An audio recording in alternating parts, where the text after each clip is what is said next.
السلام عليكم متابعين قناة معنا الحياة. ها قد جاء الأنابيب الحديد كما تشاهدون معي. لحظات قليلة سوف نباشر بتغليف البئر لأجل استمرار الحفر. هنا البئر قد ردم معنا في مراحل مبكرة في العمق 20 متر. هنا الأنابيب قطر 40 سم.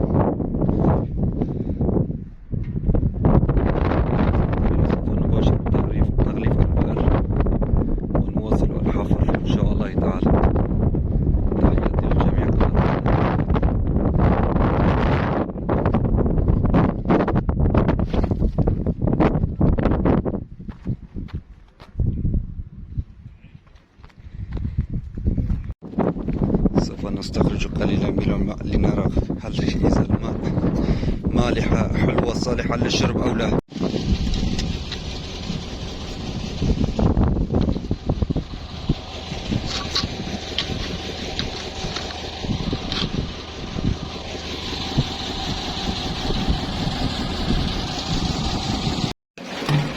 طلعت المية قريبة. ايوه طلعت على 6 امتار وقيلة. متر كينا وكيلو هكذا كينا.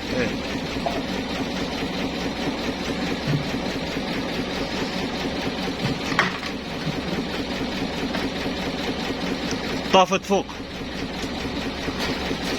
شوف حتى حجرة ثقيلة بها تهبط.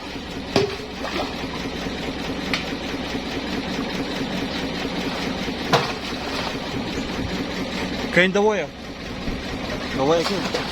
انا ما كانش كاين واحد انا وغير.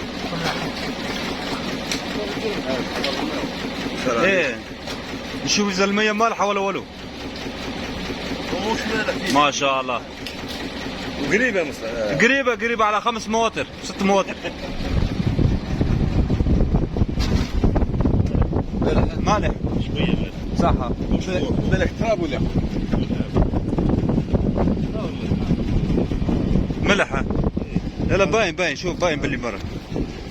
ايش باين ملوحة فيها. ان شاء الله العين الاخرى تخرج حلوة. حلوة تحت. نفس الاخر كيف؟ مسافة واحدة. مسافة واحدة. بس على المية انا قريبة الله يبارك. لاحقة 5 مواتر 6 مواتر. 6 مواتر كاينة وقت.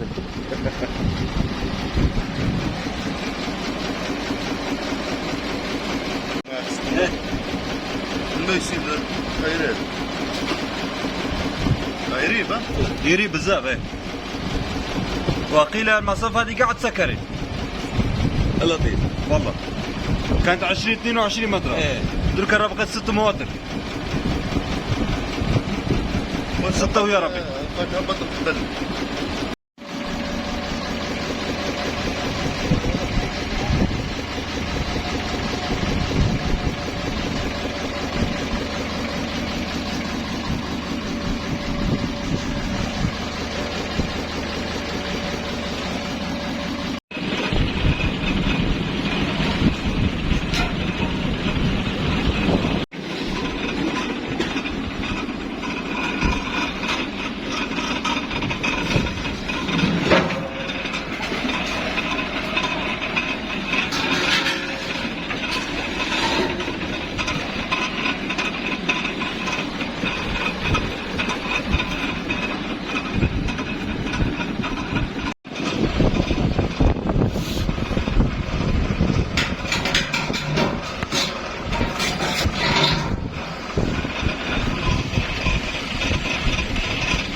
اوكي شايفين.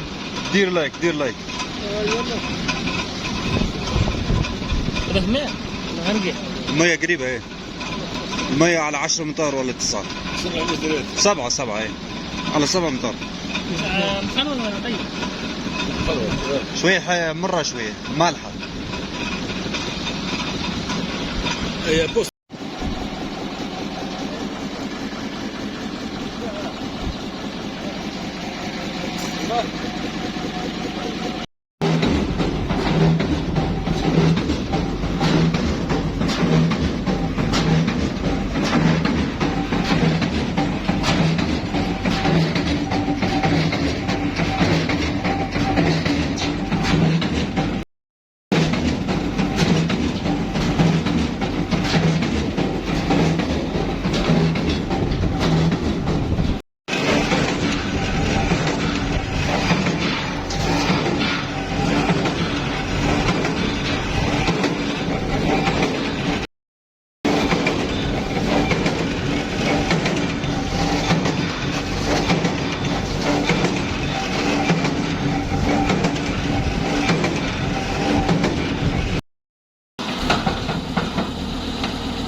وبعد تغليف البئر بشكل كامل بسبب الردم أو الانهيار تمت مواصلة الحفر من جديد، والآن نحن نحفر البئر كما تشاهدون معي.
حجر ايه بتاع الماء.